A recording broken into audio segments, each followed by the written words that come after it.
16h, presque 6 minutes. On vous souhaite un excellent jeudi. Le ciel est dégagé. Puis on devrait, je dis bien, on devrait passer à côté de cette tempête. On nous annonce une grosse bordée de neige sur quelques régions du Québec, mais on nous annonce peut-être un peu de neige demain après-midi. Mais j'ai pas entendu de 5, de 10, de 15 cm. Donc, d'après moi, la belle vie qu'on peut faire va encore nous sauver par rapport à ça cette semaine. Je dois vous dire que j'ai pas mal de finalistes pour le forfait au centre de villégiature au pied d'Édouard. Je vais faire l'attribution de ce forfait-là parmi tous ceux et celles qui ont participé à l'émission d'ici 11h30. Donc, restez branchés. De toute façon, on vous appelle si vous gagnez. Votre nom est dans le chapeau. Puis ça se pourrait peut-être qu'on fasse d'autres finalistes. Ça dépend de comment on file. Ça dépend. Est-ce que je me sens généreuse? On va voir ça d'ici 11h30. Restez là. Et pour la prochaine heure, j'ai la chance d'avoir avec moi un gars qui travaille dans un corps de métier qu'on ne parle pas assez souvent. Et quand j'ai vu qu'il y a un ambulancier qui faisait des conférences sur le métier, je l'ai attrapé, littéralement. J'ai dit, Guillaume Leclerc, vous venez avec moi en studio, on s'installe 1 heure et on en jase. Bonjour, Guillaume. Bonjour. Vous allez bien? Oui, très bien toi-même. Oui, merci d'accepter l'invitation ce matin. Bien, ça me fait plaisir.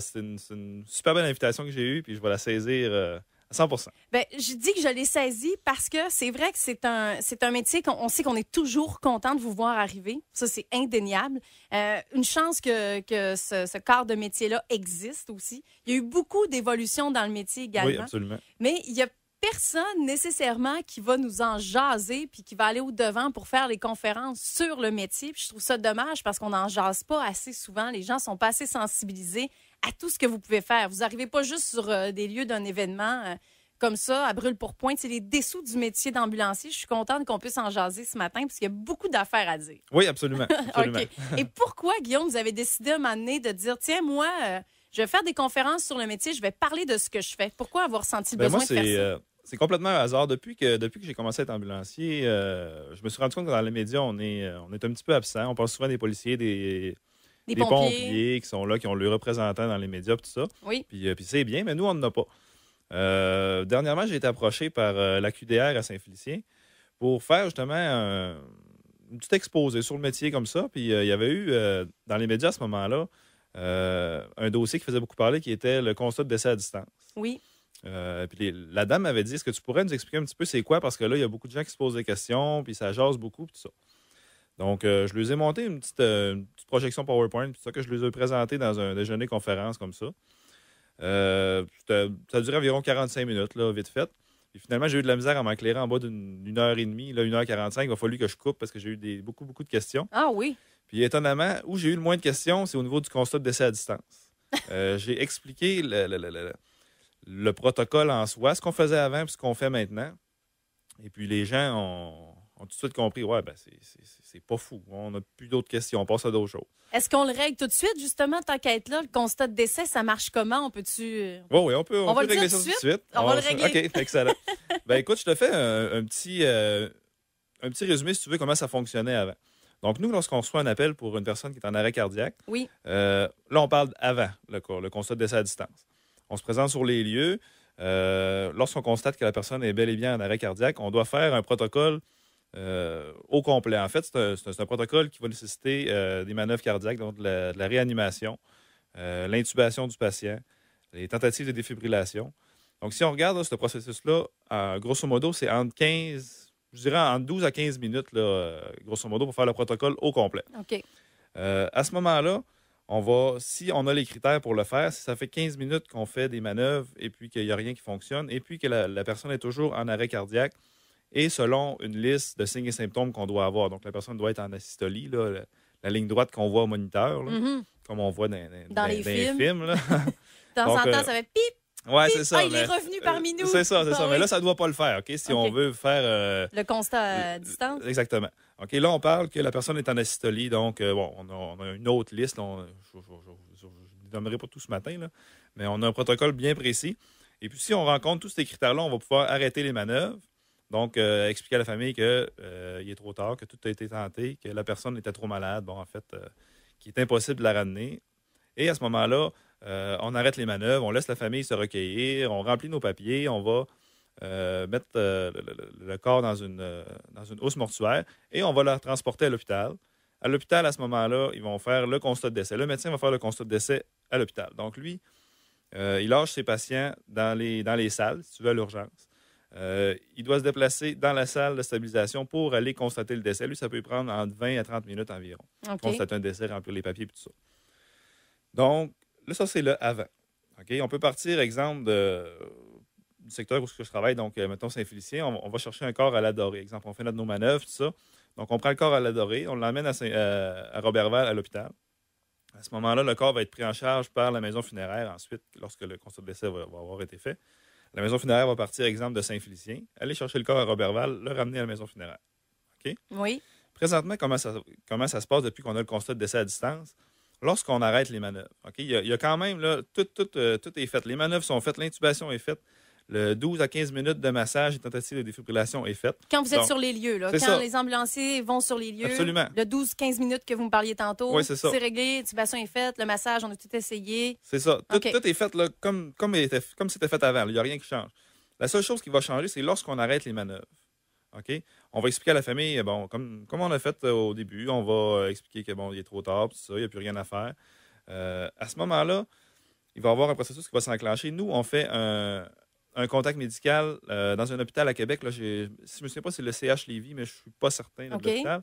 C'est une ligne qui est faite pour nous, pour les constats de décès à distance. On a un médecin qui va répondre, on va tout expliquer ce qu'on a, les signes et symptômes, ce qu'on a vu, ce qu'on a fait, tout ça. Vous êtes sur les lieux et vous appelez à Québec? Oui, absolument. C'est ça. La famille, des fois, est sur place. Oui, sur place. On explique tout ce qu'on fait. C'est les ambulanciers qui appellent et qui s'occupent de ça. Absolument. La famille ne s'occupe de rien. À ce moment-là, le médecin qui est sur place va soit accepter ou refuser de faire le constat de décès à distance. Donc, s'il accepte, à ce moment-là, nous, on va être libérés. Donc, on se remet immédiatement disponible pour faire d'autres appels urgents.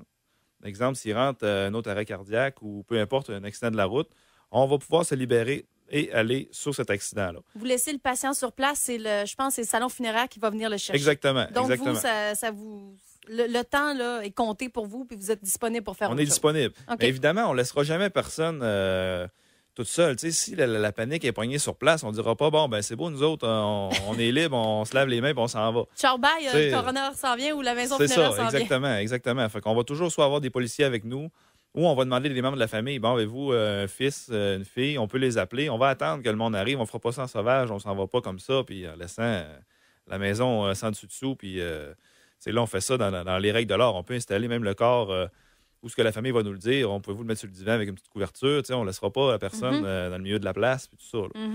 Donc, pour l'avoir vécu, je pense que c'est un protocole qui a fait beaucoup jaser parce que les gens se disaient, bon, c'est ça, vous allez arriver, puis il est mort, c'est beau, on s'en va. Non, c'est pas ça du tout. La personne a autant de chances de survie qu'avant.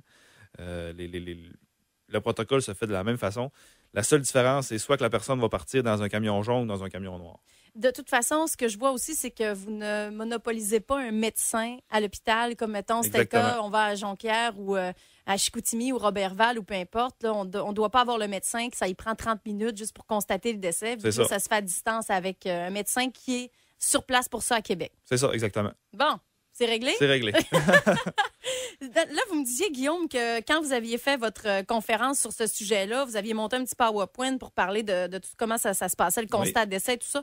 Finalement, au lieu de 45 minutes, ça a duré 1h30 parce qu'il y avait tellement de questions. Oui. Qu'est-ce que les gens demandent? C'était quoi les interrogations des gens par rapport à votre métier d'ambulancier? Bien, les gens sont restés un petit peu, là, je vous dirais, dans le passé sur certaines façons. On va arriver, en fait, sur les lieux d'intervention. Des fois, on va se faire appeler les infirmiers ou les médecins. Ou, le monde ne savent pas exactement que les techniciens ambulanciers paramédics, on est un corps de métier strict à nous autres. On a nos formations. Les gens vont demander, bon, c'est quoi la formation que ça prend pour être technicien ambulancier paramédic? Okay. C'est-tu un cours en sciences infirmières que vous avez fait? C'est-tu un DEC? Non, regarde, c'est un DEC en soins préhospitaliers d'urgence maintenant. Donc, c'est beaucoup, là, je dirais, des détails. Là. Les gens ne savent pas qu'on donne de la médication. Les gens se posent aussi beaucoup de questions au niveau des appels au 911. Ça ressort souvent. C'est-à-dire? Pourquoi est-ce qu'on appelle là puis ça prend 10 minutes avant qu'ils envoient l'ambulance? Et les gens posent des questions. Au 911, ça n'a pas de bon sens. Regarde, j'ai besoin d'une ambulance, envoyez-moi là tout de suite. Mais il y a certaines choses que les gens ne comprennent pas et que c'est important de leur expliquer au niveau de la prise d'appel au 911. Comme... Ben, Moi, j'appelle au 911, j'ai besoin d'une ambulance chez nous. OK. C'est parce que immédiatement, là, lorsque vous allez appeler, ils vont vous demander, bon, 911, quelle est votre urgence? Si c'est pour une ambulance. Au Lac-Saint-Jean, entre autres, au Saguenay, je ne sais pas comment ça fonctionne au niveau de la centrale qui réceptionne le 911, mais du côté du Lac-Saint-Jean, c'est à Alma. Donc, Alma répond 911, bon, on a besoin d'une ambulance. Ils vont basculer l'appel à Québec. Donc, ça, c'est pour tout ce qui est Saguenay-Lac-Saint-Jean, Chibougamau, Chapais, c'est Québec qui va gérer ça. OK. Le centre d'appel au 911, c'est Québec. Oui, pour l'ambulance seulement. OK. OK. Donc, à ce moment-là, eux vont valider c'est quoi l'urgence. OK, bon, mon oncle se sent pas bien, peu importe. OK, donc là, moi, l'adresse que j'ai, c'est, exemple, 1875 rue Amulette.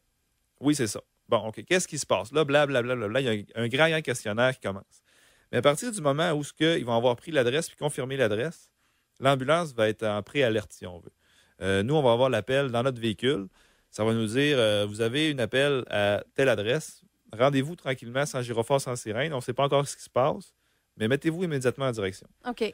Donc, à partir de là, il y a déjà une ambulance qui est en direction. Puis ça, souvent, les gens ne le savent pas. Vous n'êtes pas là à attendre les autres détails. Vous êtes déjà... C'est ça. Vous êtes en action. C'est ça, exactement.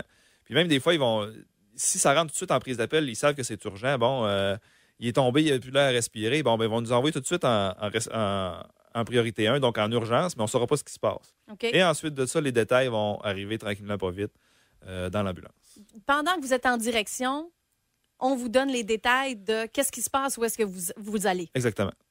OK, donc là, on perd le moins de temps possible. Oui, c'est ça. OK. C'est ça. Quand vous me dites, Guillaume, priorité 1, vous en avez combien des priorités comme ça? Priorité 1, c'est plus urgent. Ouais, j'imagine que vous alliez avec les gyrophares, puis c'est tassez-vous tout le monde. Puis... Exactement. Priorité 1, c'est une urgence qui va être vitale. On a aussi les prios 0 qui sont encore plus urgents, mais pour nous, ça ne change pas grand-chose. Prio 0, là, c'est vraiment un danger de mort là, imminent. Là. Okay. Donc, on a priorité 0, priorité 1 et priorité 3 qui sont des priorités urgentes. Donc, ça nécessite là, un départ hâtif. Pour prio 0 et prio 1, ça va être avec gyrophare et sirène. 3, c'est on part tout de suite sans flash ni sirène. Puis priorité 4 et priorité 7, ça peut être des appels qui vont être non urgents. Exemple, une personne qui ne se sent pas bien depuis 2 semaines, qui est comment je dirais bien ça, qui est en faiblesse générale. Okay. Ça peut arriver là, qu'il y ait un petit délai. Ils vont attendre qu'il y ait une ambulance ou deux de plus disponible pour ne pas découvrir un secteur d'ambulance pour aller sur un appel de ce type-là, mais ils ont quand même un certain délai à respecter là, au niveau de l'affectation de l'appel. Et l'affectation de l'appel, c'est en moyenne combien de minutes? Est-ce que vous pouvez quantifier ça ou c'est toujours relatif de l'endroit que vous allez? Du moment que vous avez l'appel jusqu'à le temps que vous vous rendez à l'adresse? Ben, c'est sûr que si c'est en ville, là, c'est très rapide. Là, on parle de 2-3 minutes, là, aussitôt qu'on a l'appel. Okay. C'est toujours le temps de déplacement. Okay. C'est sûr que des fois, on fait des longues distances. On peut aller à un appel qui va être à 30 ou 35 km, dépendamment des secteurs. Ben là, c'est sûr que c'est plus long. Là. Mais le temps de mise en route là, est très, très rapide. La couverture des secteurs, justement, sur le territoire du Saguenay-Lac-Saint-Jean, ça marche comment? C'est un peu... pas compliqué, mais il faut le savoir que c'est pas une seule compagnie d'ambulance non plus. Non, c'est ça. Il y a comme plusieurs sous-compagnies. Oui, absolument. Comment ça fonctionne? Je ne sais pas si vous êtes capable de... Pour le Saguenay, je suis peut-être un petit peu moins précis. Là. Je sais que la Saguenay, il y a la CETAC, qui est la Coopérative des techniciens ambulanciers du Québec, qui ont 7 ou 8 ambulances en fonction sur le territoire. Mm-hmm. Il y a aussi Ambulance Chicoutimi, qui ont une ambulance ici à Chicoutimi. Il y a SLN, qui est à Labbé, qui ont 2 ambulances à Labbé. Une autre à Lens-Saint-Jean. On va avoir aussi Ambulance Médilac, qui ont 3 ambulances à Alma. Une ambulance au Lac-Bouchette, une à Métabetchouane, 2 à Saint-Félicien. Puis il y a SLN aussi qui est à Robertval. On va avoir Ambulance Médinord à Normandin. Et puis à Dolbeau, je ne me souviens plus du nom de la compagnie, mais ils ont 2 ambulances aussi. Et toutes les compagnies que vous nommez, parce qu'il y en a qui pensent que d'être ambulancier, tout ça, les fameuses boîtes jaunes, c'est régi, tout ça par le gouvernement. Ben en fait, c'est ça. Le gouvernement, c'est le grand Manitou. Oui, c'est ça, exactement. Mais il y a des compagnies différentes qui vont gérer individuellement, secteur par secteur. Comme Absolument. le secteur de la baie Chicoutimi, Jonquière, c'est différent. Alma, c'est différent. Métabetchouane, c'est la même compagnie. Oui. Donc, c'est comme des sous-compagnies. Oui, bien, en fait, c'est un partenariat public-privé, comme pur et dur. Là. Ils ont un budget, puis ils gèrent ça. Exactement. Ils gèrent ça comme ils peuvent. Comme ils veulent. Les ambulances, mettons, de Jonquière ne seront pas nécessairement gérées comme les ambulances de l'Abbé et de Chicoutimi. Non, mais je vous dirais qu'il y a vraiment là, un standard à respecter. Là. Dans les ambulances, il y a un minimum à respecter. Les véhicules ambulanciers en soi, il y a un minimum à respecter. C'est un minimum qui est assez élevé. Là. Donc, une compagnie qui déciderait de faire seulement que le minimum dans tout, les ambulanciers ne seront pas dans la misère non plus. Là, ils ont vraiment là, un standard qui est géré par l'Agence de la santé. Donc, à ce niveau-là, il n'y a pas de problème à avoir. Là. Peu importe la compagnie qui gère, je pense pas que ce soit problématique.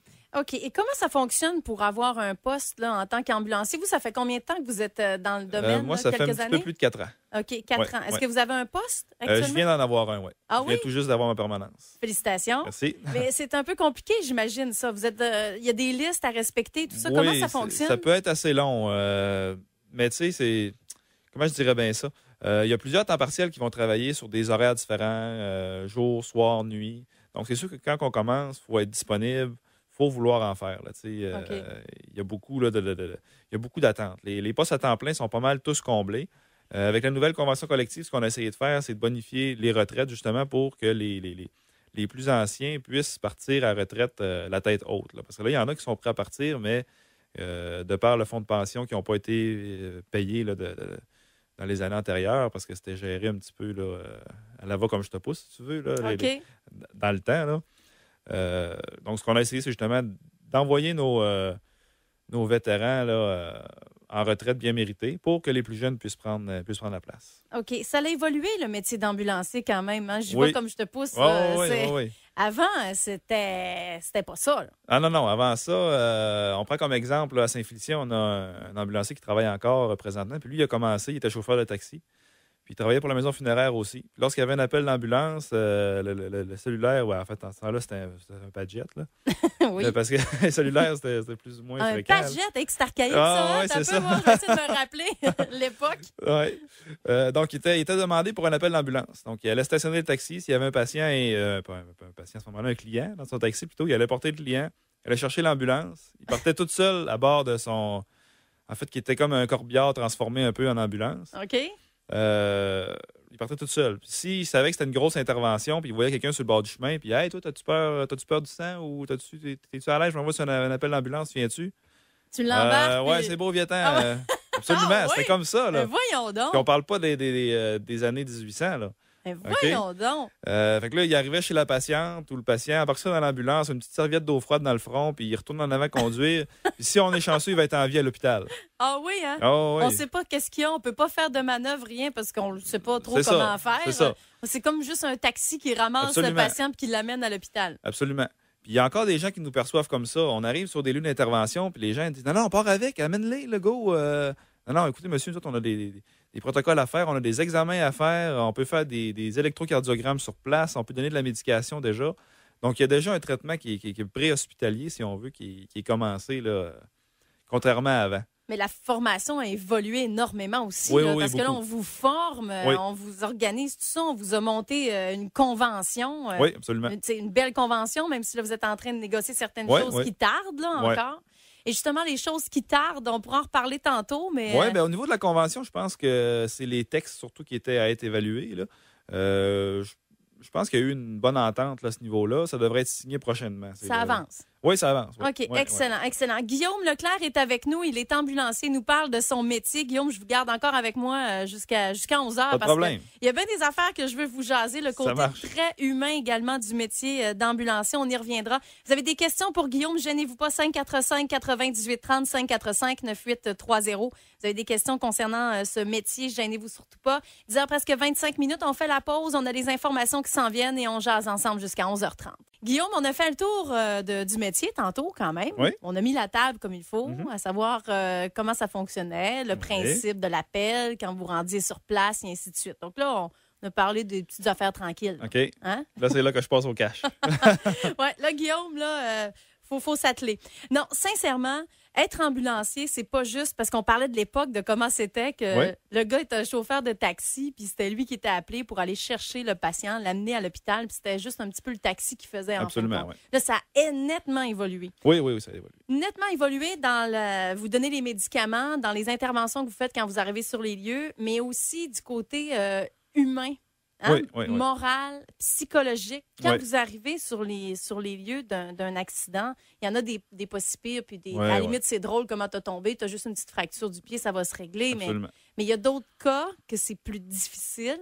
Il faut que vous sachiez comment arriver sur les lieux. Vous n'arrivez pas là comme un chien dans un jeu de quilles. Là, non, absolument pas. Ben, de par la formation qu'on a, on traite justement de ces sujets-là. Mais pour la plupart, en fait, je vais parler pour moi, là, mais pour la plupart, j'imagine que c'est comme ça. Là, on vient sur un rush d'adrénaline, si on veut. T'sais, on arrive, on sait ce qu'on a à faire, on fait ce qu'on a à faire, ça devient mécanique. On pense pas à ce qu'on fait. Puis je pense qu'il ne faut pas s'arrêter non plus à faire embarquer les émotions pour le moment. Éventuellement, il va falloir le faire parce que on dira bien ce qu'on voudra. On parle d'une carapace, puis tout ça, mais c'est pas si évident que ça à gérer. Mais sur les lieux d'une intervention difficile comme ça, pour ma part, je ne m'arrête pas à ça. Je fais mon travail, je fais ce que j'ai à faire, puis je fonce les yeux fermés un peu, si on veut. Après, c'est sûr que c'est une autre histoire. Il faut prendre le temps de gérer ces histoires-là.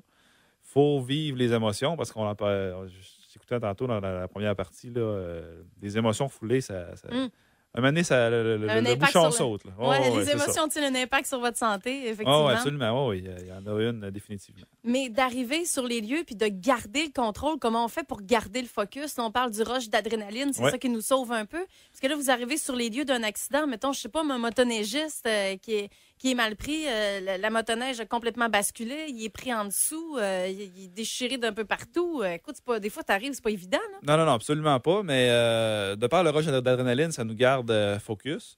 Puis une chose qui est super importante, c'est d'être préparé puis de savoir quoi faire. Tu sais, les gens nous disent souvent ça, tu arrives sur un arrêt cardiaque, ça doit être terrible, mais non, parce que quand tu sais quoi faire, nous autres, justement, en se tenant à jour dans les livres, tout ça, tu sais, on a bien beau être parqué des fois sur le bord de la rue des heures, mais il faut remettre un nez dans nos livres de temps en temps. Là. Puis quand tu arrives sur les lieux de l'intervention, peu importe la grandeur de l'intervention ou l'importance des blessures, quand tu sais quoi faire, c'est pas paniquant. Je veux dire, c'est comme suivre un livre de recettes. Là. On sait quoi faire. Donc, go, on a des choses à faire là ben, on pensera tantôt. Là, c'est le temps d'agir. Là, des fois, il y a des vies en jeu. C'est pas le temps de commencer à dire pauvre petit ou bien pauvre petite ou bien Caroline, c'est donc bien triste. Non, pour tout de suite, c'est go, on fait ce qu'on a à faire puis on donne tout ce qu'on a. Là. Par la suite, j'imagine que vous avez des ressources qui sont là pour vous. Si jamais vous avez besoin, là, les ambulanciers, vous avez été checkés par un appel que vous avez eu. C'est dur à gérer. Oui, on a des ressources. On a un programme d'aide aux employés qui est disponible 24 heures sur 24 par téléphone. OK. Puis normalement, là, quand on fait appel à eux, là, c'est assez rapide. Ils peuvent te référer à un psychologue, à un médecin ou peu importe. Mais je dirais là, que la grosse majorité des cas vont se faire par débriefing, dans le fond, là, avec ton collègue de travail, en parler. Il n'y a pas de secret, il faut en parler, il faut prendre le temps de gérer tout ça. Même à la maison, avec la blonde, il faut en parler. Moi, j'ai la chance d'avoir une blonde qui travaille dans le domaine de la santé, donc elle peut comprendre ce que je vis un peu plus que, par exemple, une personne qui est couturière, mais juste au moins d'en parler, puis de dire ce qu'on ressent, puis tout ça, puis avant ça, on disait, là, c'est ça, la carapace. Eux autres sont habitués, ils ont une carapace, puis tout ça. Je pense que de plus en plus, là, ils nous apprennent à dire, gars, vis ce que tu as à vivre. Là. Si tu as besoin d'une journée ou deux de congé, prends-les, puis relax, tout ça. Là. C'est clair, puis tu restes humain à travers ça aussi. De plus en plus, le métier vous le demande également d'arriver puis de gérer un peu la crise du moment. Quand vous arrivez sur un lieu, vous n'êtes pas juste là à prendre le patient et à partir avec. Non. Quand vous arrivez sur un lieu qui est peut-être paniquant, la famille est là, il y a des gens sur place, vous arrivez sur un lieu d'accident, par exemple. On va prendre cet exemple-là. Oui. Vous arrivez sur un accident de la route, là, il y a des voitures qui sont arrêtées un peu partout. Là, il y a tout le monde qui s'improvise, être capable de vous aider. J'imagine qu'il faut que vous arriviez là, puis que vous gérez tout ce monde-là. Est-ce qu'on vous montre comment arranger tout ça? Oui, absolument. Lorsqu'on arrive, on va avoir l'aide souvent des policiers qui peuvent nous aider, même les pompiers qui vont être là des fois. Mais lorsqu'on sort de notre véhicule sur des accidents comme ça, il faut que le monde, je dirais, c'est une question d'attitude ou même sais, si on arrive, on a de l'air gêné, puis on s'en vient le dos rond, ça passera pas. Il OK. faut sortir, puis dire, gars, tu te mets ton pied à terre, puis là vous m'écoutez, là, puis des fois, il faut parler un peu plus fort. Il faut attirer le monde, puis dire, gars, là, on prend en charge, là, on se calme. Là, on descend d'un cran. Ensuite de ça, ben là, l'intervention peut bien se dérouler. Parce qu'on ne s'imagine pas comment les gens sont paniqués. La panique, ils ne se rendent même pas compte, ils sont Oh, plus oui. capables de gérer. Mais là, c'est ma fille qui est là, puis qu'est-ce que vous Absolument. faites? Vous l'embarquez pas, puis là, pourquoi que là, vous n'êtes pas en train de faire des premières manœuvres dessus, puis qu'est-ce qui se passe? Puis là, elle crie, puis là, il faut Oh, gérer oui. la mère. Ben oui. Tu sais, qui est en crise parce que sa fille a eu l'accident de voiture, mettons. Ben oui, absolument. Des chocs émotifs, ça arrive régulièrement. Il faut dealer avec ça. Puis des fois, on se ramasse avec 2 puis 3 patients à cause de ça. Là. Ah oui? On peut avoir des personnes qui sont complètement déconnectées aussi. Là. Ils sont là, puis ils regardent un peu dans le vide, puis tout ça. Là, faut savoir déceler ça aussi pour dire peut-être que ça va prendre une autre ambulance pour évaluer cette personne-là parce qu'on ne sait pas ce qu'elle peut faire. Là. Des fois, sous le coup de l'émotion, il y a certains risques. Là. Il faut que vous établissiez votre périmètre de sécurité un peu aussi pour pas trop que tout le monde puisse accaparer ou venir se mêler Oui. de la victime que vous essayez, votre patient, votre patiente. Oui, absolument. Ça va souvent être le travail des policiers. Eux vont nous faire une belle scène là, pour. Mais tu sais, des fois, on arrive, on est les premiers. Fait que c'est sûr qu'on a tout ça à gérer là, dès le début. OK. Donc, habituellement, on est capable de bien gérer ça. On vous apprend, en tout cas, à focus. Puis, Ouais, c'est moi, ça. j'arrive, puis c'est nous autres qui s'en occupent. C'est ça. OK. Puis, tu sais, tout en respectant les gens, tu sais, on peut pas arriver là non plus, puis retourner dans vos chars, puis sacrez-nous appel, tu sais, parce que le monde n'arrêtera plus après ça sur les accidents.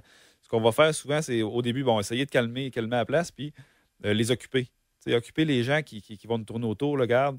Toi, là, va dans l'ambulance, va me chercher des couvertures, on va les abriller. OK. Fait que là, le monde part, puis fais-moi circulation, arrange-toi pour qu'il n'y ait aucun char qui passe dans cette rue-là, par exemple. Ou, OK, je fais ça. Ouais, là, ça les occupe. C'est ça. Ils Fait se que, à sentent ce moment-là, utiles. on s'en débarrasse un peu. Non, je dirais pas qu'on s'en débarrasse, mais tu sais, Ouais. on les utilise, puis le monde sont contents, puis nous autres aussi. Dans le fond, ça vous aide aussi à travers ça. Donc, oui, tout le c'est monde ça. est heureux. Bon. Absolument. Sur quoi un ambulancier ne veut pas arriver? Sur quoi on veut pas arriver? Je pense que tout le monde, c'est des enfants, des accidents avec des enfants ou des enfants décédés, ça, c'est terrible. Mais on doit, comme je te dis tantôt, tu sais, on doit le faire, puis essayer de garder notre sang-froid le plus possible, puis après ça, on vivra avec ce qui viendra, malheureusement. OK. Et la réalité du métier d'ambulancier, parce que là, vous allez chercher les gens, tout ça, c'est bien beau, mais des fois, il y a des étages à monter, il y a tout l'équipement. Que quand vous débarquez chez quelqu'un ou dans un endroit pour aller chercher un patient ou une patiente, j'imagine que vous ne sortez pas juste de même, là, les bras libres. Là. J'imagine Non. que là, il y a un équipement. Puis, Oui, absolument. Lorsqu'on sort, on emmène toujours une trousse de support vital parce qu'on ne sait pas ce qu'on va arriver. Donc, on a de l'oxygène, on a de la succion là, pour des gens mettons, qui vomiraient ou peu importe. On est tout équipé, on emmène notre trousse de médicaments, notre oxygène. Ensuite de ça, on va avoir notre moniteur défibrillateur où on peut faire des électrocardiogrammes en 12 dérivations, des prises de signes vitaux, tout ça. Donc, on va débarquer minimalement avec ça. Ensuite de ça, on a une panoplie de matériel là, qui peut être utilisé si on a des histoires de trauma. On peut utiliser un matelas immobilisateur, une planche dorsale, peu importe. Là, on a énormément de matériel qu'on peut se servir. Là, mais Guillaume, faut être quand même entraîné pour être ambulancier.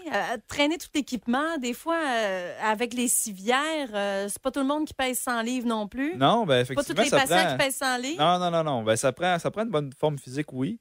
On a beaucoup d'équipements pour nous aider. Des techniques aussi là, pour faciliter, exemple, des transferts de poids, tout ça pour servir de notre propre poids pour déplacer le patient. OK. Mais c'est sûr que ça prend une certaine forme physique. Là. Il y a des fois, je ne te cacherai pas qu'il y a des patients à 300-350 livres qu'on doit descendre d'un deuxième étage, par exemple, on va se demander du backup. Là. On va appeler soit une autre ambulance ou des policiers qui vont venir nous aider. OK. Des fois, il faudrait être 4 même pour c'est ça. descendre un patient qui est assez corpulent. Absolument.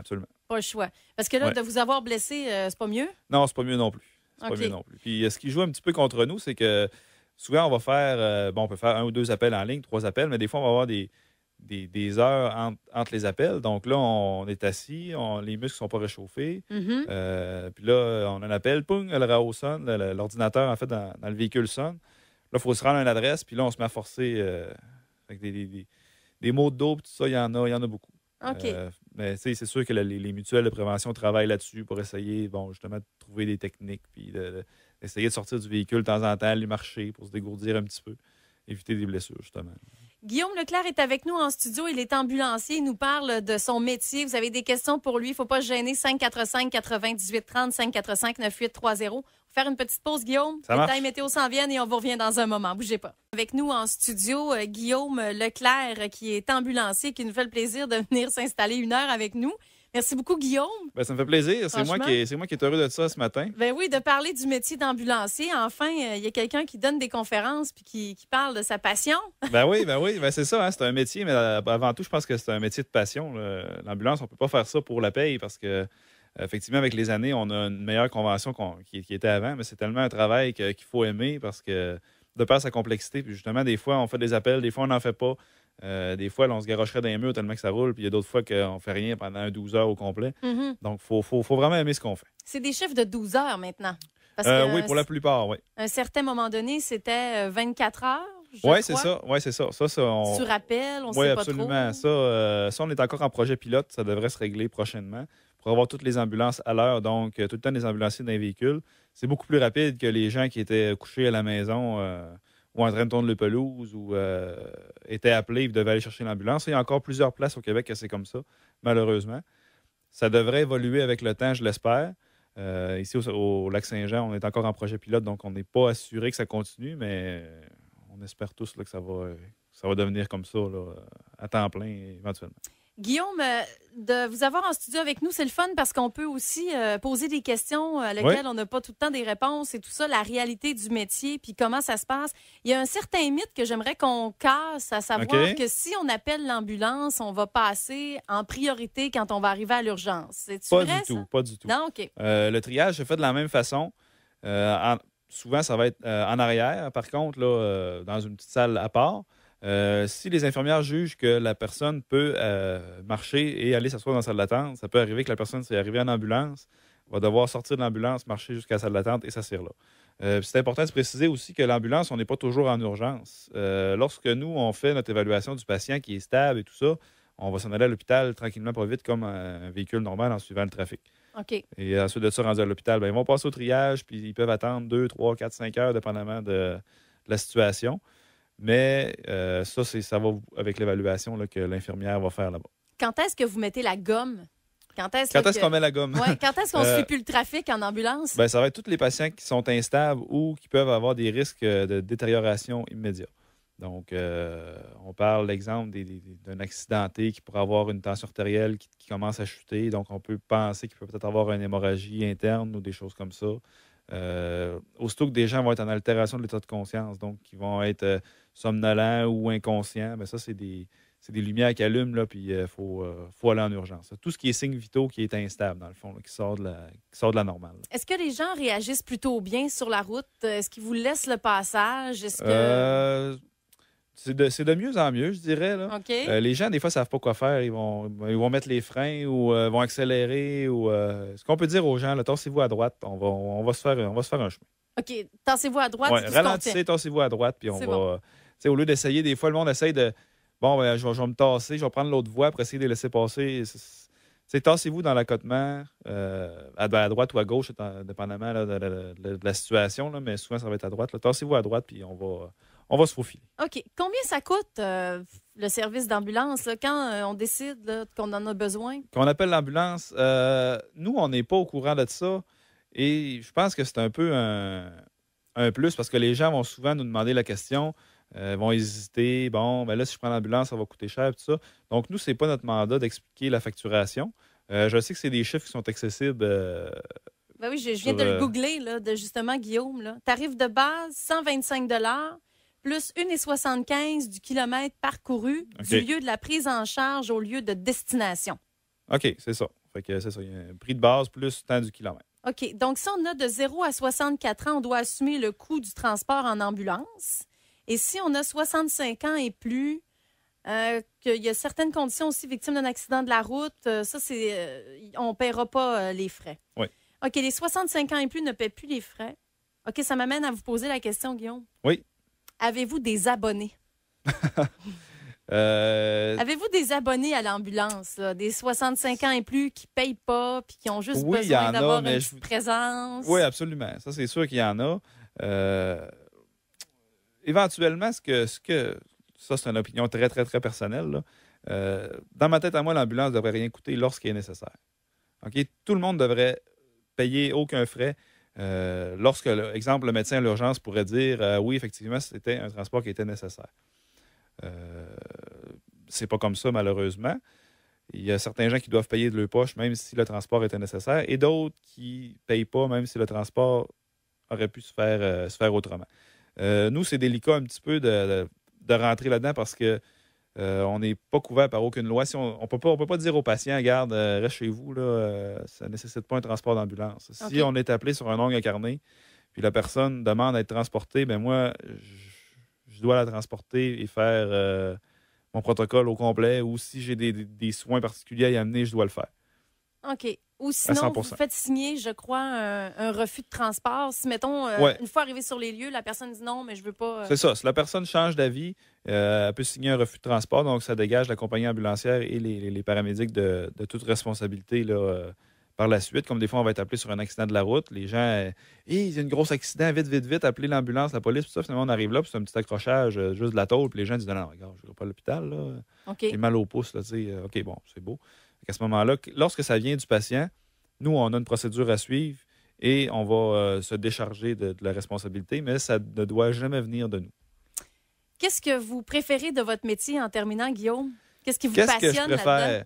préfère? C'est sûr que le côté humain, c'est le fun. On a des contacts particuliers avec les patients. On rentre dans le bulle, dans le maison, dans des moments où ça va moins bien.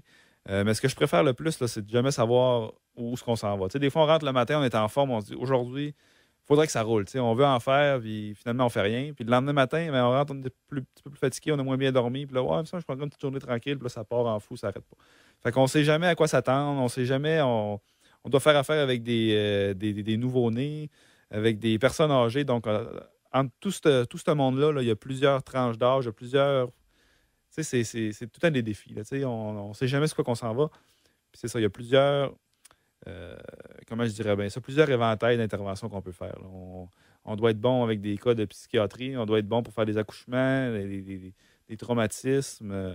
Les accouchements. Ouais. Ah, ça, là, c'est le rêve de tout ambulancier de faire un accouchement. Absolument. C'est un beau moment. Ah oui, ben oui.